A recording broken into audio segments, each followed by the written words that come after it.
It is appropriate for a member in a debate to raise points that are of a debating nature. It's not appropriate to use language that is attributed as a quote when it is out of context. So an interesting contribution to the House, but contestable one. Parmjeet Parmar. Thank you. Mr. Speaker, I'm taking this call on behalf of the ACT Party to support the Social Security Amendment Bill. Great to see that this bill has come for the third reading, and after the third reading, hopefully it will be going through the House today, that these changes that this bill intends to bring will be implemented. Mr. Speaker, on this side, we really want to encourage people getting into employment, but listening to that contribution from the Green member, it seemed like people, those who go out to work, are doing something wrong, and people, those who are sitting on benefit, are actually doing something right, and they should be supported to stay on benefit. On this side, Mr. Speaker, we want to see that people, those who are on benefit, I know that there are some circumstances because of which people end up on job seeker benefit. They need to be supported so that they can get back into employment. And there are some people, those who are always actively looking for employment, but there can be a small fraction of people, those who are on job seeker benefit, those who get demotivated after some time and then become too relaxed staying on benefit. And we want to make sure that they understand that if they continue to stay on benefit, it's not going to help them, it's not going to help their family, it's not going to help anybody. And it's better that they continue to look for an employment. And for that, we are putting several mechanisms in place in our welfare system. The existing traffic light system, I don't understand why the Labour member said that the traffic light system is controversial. It's actually quite a transparent system, makes it very, very clear where people sit when it comes to their compliance.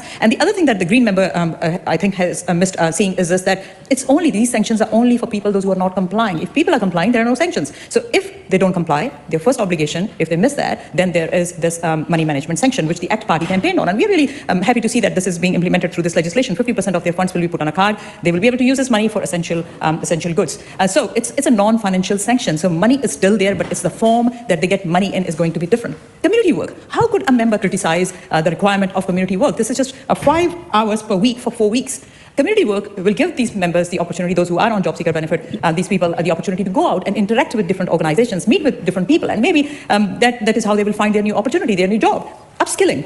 Why would people not want to upskill when they are on benefit? Of course, people would like to see that they are being upskilled, they get the opportunity, and reporting on job search. They are on job seeker benefit, then reporting on job search. I don't think there should be any hesitation. But somehow, the speeches that I've heard from a Green member, from the Labour member, they are kind of stigmatizing job search. On this side, Mr. Speaker, we want to see that people are actually going out and actively looking for opportunities because we want to see that everybody is able to flourish. So all these changes that this bill brings are actually good changes. We want to see that these changes are actually helping people, motivating people. These changes are to remind people that their circumstances can change. And that's why government is putting these kind of changes in place so that we can support people to get back into employment, to do well for themselves, do well for the community as well. So, Madam Speaker, I would end by saying that the Labour member and the Green member, the contributions that I heard from them were the contributions basically indicating that it's totally fine to be dependent. On this side, we want to encourage empowerment, but on that side, they want to encourage dependency. And it's very clear from their contributions, and it's very clear from our contributions what we are advocating for. We really want to see people to be successful in their lives. And that's why, Madam Speaker, we support this bill. Thank you. Yeah, so this speech is one of the reasons why I'm actually considering applying to go do my degree in applied economics at Massey, because she's a smart lady. She has a PhD. Yeah. She is capable of academic honesty. Unfortunately, she's a very dishonest individual. You should look at the way how she represented the way how Waikato University applies extensions for law students. Right? She is deliberately dishonest. And people like her are the type of people I despise the most because they're intelligent, they are privileged, they have a PhD, right? They got to go to a great university, and what do they do with it? They shit on people who are vulnerable.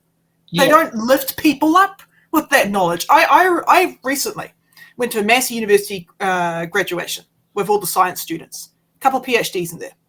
And all the professors were like, you must use the information we have given you, the knowledge we've given you responsibly to lift each other up, to lift society up, to benefit society.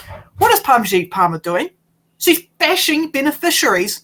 And I would be embarrassed if I was her professor right now. Yeah. Frank, because that is disgusting what she just did. She ignores the fact that the majority of job seekers spend their benefit on rent. 52% is the average. You don't need a PhD to look that shit up.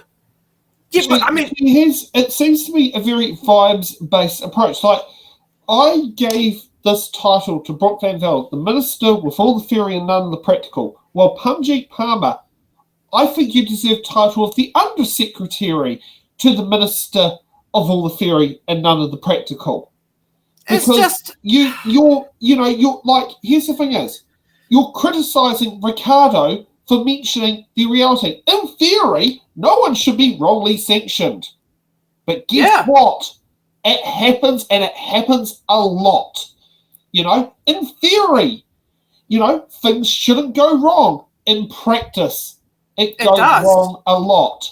She's a PhD. She should know the difference between theory and application. Shit doesn't always work when you apply it. It's like the person who sits there and says, just don't make the bus late. Just comply. Just don't make the bus late.